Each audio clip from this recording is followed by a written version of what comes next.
नमस्कार दोस्तों, आप सभी का दिल से स्वागत है हमारे YouTube चैनल पर। उम्मीद करता हूं कि आप जहां भी हैं, जैसे भी हैं, ठीक होंगे और मन से स्वस्थ होंगे। जो बात मैं अभी आपके साथ साझा करने वाला हूं, वो किताबों में कम और अनुभव में ज्यादा मिलती है।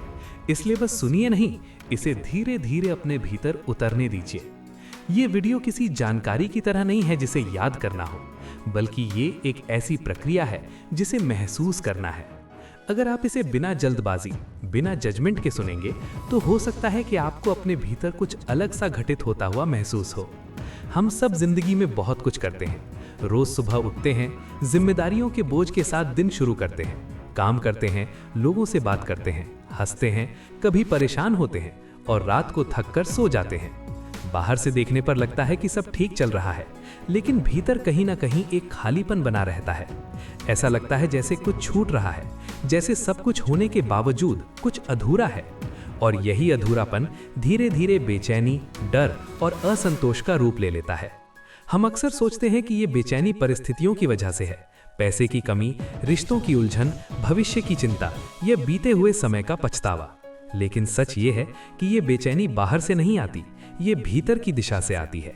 जब इंसान बाहर की दुनिया में बहुत ज्यादा उलझ जाता है और भीतर की दुनिया से उसका संपर्क टूट जाता है, तब ये खालीपन पैदा होता है। प्राचीन ज्ञान कहता है कि समय सिर्फ घड़ी की सुई नहीं है, समय एक चेतना है। और दिन के सारे पल एक जैसे नहीं होते। कुछ समय ऐसे होते हैं जब मन बहुत भारी होता है, कुछ समय ऐसे होते हैं जब मन बहुत तेज चलता है, और कुछ समय ऐसे होते हैं जब मन स्वाभाविक रूप से शांत होने के करीब होता है। वही समय सबसे कीमती होता है, क्योंकि उस समय इंसान बिना जोर लगाए खुद को बदल सकता है। सुबह का वो समय जब नींद पूरी तरह टूटी नहीं होती और दिन पूरी तरह शुरू नहीं हुआ होता, वही समय सबसे संवेदनशील होता है। उस समय ना तो बीते हुए कल का बोझ पूरी तरह हावी होता है और ना ही आने वाले कल की चिंता पैदा हुई होती है। मन एक तरह से खाली होता है, और वही खालीपन बदलाव का सबसे बड़ा द्वार होता है। अक्सर लोग कहते हैं कि ब्रह्म मुहूर्त में उठना चाहिए, लेकिन ज्यादातर लोग इसे एक नियम या अनुशासन की तरह ले लेते हैं। सच ये है कि ब्रह्म मुहूर्त उठने का नहीं, जागने का समय है। ये शरीर के जागने की बात नहीं करता, ये चेतना के जागने की बात करता है। शरीर तो अलार्म से भी उठ जाता है, लेकिन चेतना तभी जागती है जब मन शांत होता है। आज की साइंस भी ये मानने लगी है कि इस समय पर दिमाग एक खास अवस्था में होता है। इस अवस्था में दिमाग ज्यादा सवाल नहीं करता, ज्यादा विरोध नहीं करता। जो भी भाव, जो भी अनुभूति उस समय पैदा होती है, वो सीधे अवचेतन मन में चली जाती है। और अवचेतन मन ही आपकी पूरी जिंदगी का सॉफ्टवेयर है। आपकी आदतें, आपकी प्रतिक्रियाएं, आपका आत्मविश्वास और आपके डर, सब कुछ वहीं से संचालित होता है।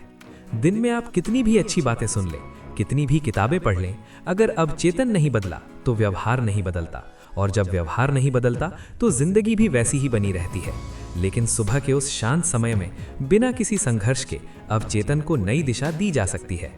इसीलिए पुराने समय के योगी ना तो पूरी रात सोते थे और ना ही पूरी रात जागते थे। वे जानते थे कि ज्यादा जरूरी जागना नहीं है, ज्यादा जरूरी सही समय पर जागना है।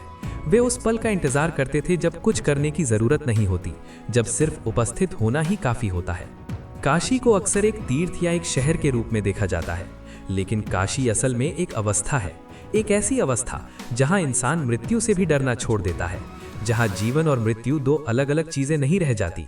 यही कारण है कि काशी को मुक्ति की भूमि कहा गया, क्योंकि जब डर चला जाता है तभी इंसान सच में मुक्त होता है। और उसी अवस्था का नाम है शिव। शिव कोई नाम नहीं है, कोई मूर्ति नहीं है, कोई कहानी नहीं है। शिव का अर्थ है वो शांति जहां कुछ साबित नहीं करना पड़ता, वो खालीपन जहां इंसान खुद को सही या गलत साबित करने की दौड़ से बाहर आ जाता है। वही खालीपन सबसे शक्तिशाली होता है, क्योंकि वहीं से नई सृष्टि शुरू होती है। अगर आप उस समय बस कुछ मिनट चुपचाप बैठ जाएं, तो आपको किसी मंत्र की जरूरत नहीं पड़ेगी, आपको किसी कल्पना की जरूरत नहीं पड़ेगी। बस बैठिए, रीढ़ सीधी, आंखें बंद, मोबाइल और दुनिया से थोड़ी दूरी, और बस सांस को आते जाते देखिए। उसे बदलने की कोशिश मत कीजिए। कोई सांस गलत नहीं होती, कोई विचार दुश्मन नहीं होता। विचार आएंगे क्योंकि मन का स्वभाव है सोचना, लेकिन आप उनसे लड़िए मत, उन्हें पकड़िए मत, उन्हें आने दें, जाने दें, और उनके बीच जो खामोशी है उस पर ध्यान दीजिए। वही खामोशी आपकी असली पहचान है। वही खामोशी वो जगह है जहां आप बिना नाम और बिना भूमिका के मौजूद होते हैं। उस समय कुछ मांगने की जरूरत नहीं है, क्योंकि मांग हमेशा कमी से आती है और कमी का भाव अवचेतन को कमजोर बनाता है। बस ये महसूस करिए कि जो होना है वो पहले से संभव है। किसी रिजल्ट की तस्वीर मत बनाइए, बस संभावना को महसूस करिए। यही भावना धीरे धीरे आपके भीतर एक नई स्थिरता पैदा करेगी। पहले दिन आपको शायद कुछ खास महसूस ना हो, दूसरे दिन भी नहीं, तीसरे दिन भी नहीं, लेकिन कुछ दिन बाद आप पाएंगे कि आपकी प्रतिक्रियाएं बदल रही हैं। जो बातें पहले आपको परेशान कर देती थीं, अब उतना असर नहीं करती। जो डर पहले बहुत बड़ा लगता था, अब थोड़ा छोटा लगने लगता है। और यही छोटे छोटे बदलाव मिलकर बड़ा परिवर्तन बनाते हैं। लोग वही रहेंगे, परिस्थितियां वही रहेंगी, लेकिन आप भीतर से बदल चुके होंगे। और जब आप बदलते हैं तो दुनिया आपके साथ बदलना शुरू कर देती है, क्योंकि दुनिया आपके शब्दों से नहीं, आपकी ऊर्जा से प्रतिक्रिया करती है। लॉ ऑफ अट्रैक्शन को अक्सर गलत समझा जाता है। ये मांगने का नियम नहीं है, ये बनने का नियम है। आप जो बन जाते हैं वही आपकी जिंदगी में प्रकट होने लगता है। और बनने के लिए सबसे सही समय वही होता है जब मन सबसे शांत और सबसे ग्रहणशील होता है। एक बात बहुत जरूरी है, इसे परखने की कोशिश मत करिए। ये सोचकर मत बैठिए कि देखते हैं क्या होता है। ये कोई प्रयोग नहीं है, ये एक प्रक्रिया है जो समर्पण मांगती है। जब आप बिना अपेक्षा के बैठते हैं, तभी असली बदलाव शुरू होता है। आज का इंसान बाहर सब कुछ कंट्रोल करना चाहता है, रिश्ते, हालात, भविष्य, लोग। लेकिन प्राचीन ज्ञान कहता है कि जब भीतर की दिशा सही हो जाती है तो बाहर की चीजें अपने आप संतुलन में आने लगती हैं। ये सुबह के कुछ मिनट आपकी जिंदगी का पहला शांत मोड़ हो सकते हैं। अगर आपने इस वीडियो को यहाँ तक सुना है तो शायद आप इसके लिए तैयार हैं। आज रात अलार्म लगाइए, लेकिन किसी मजबूरी की तरह नहीं, एक निमंत्रण की तरह। और बस बैठ जाइए, कुछ बनने के लिए नहीं, बस होने के लिए। क्योंकि कुछ रहस्य बताए नहीं जाते, उन्हें अनुभव किया जाता है।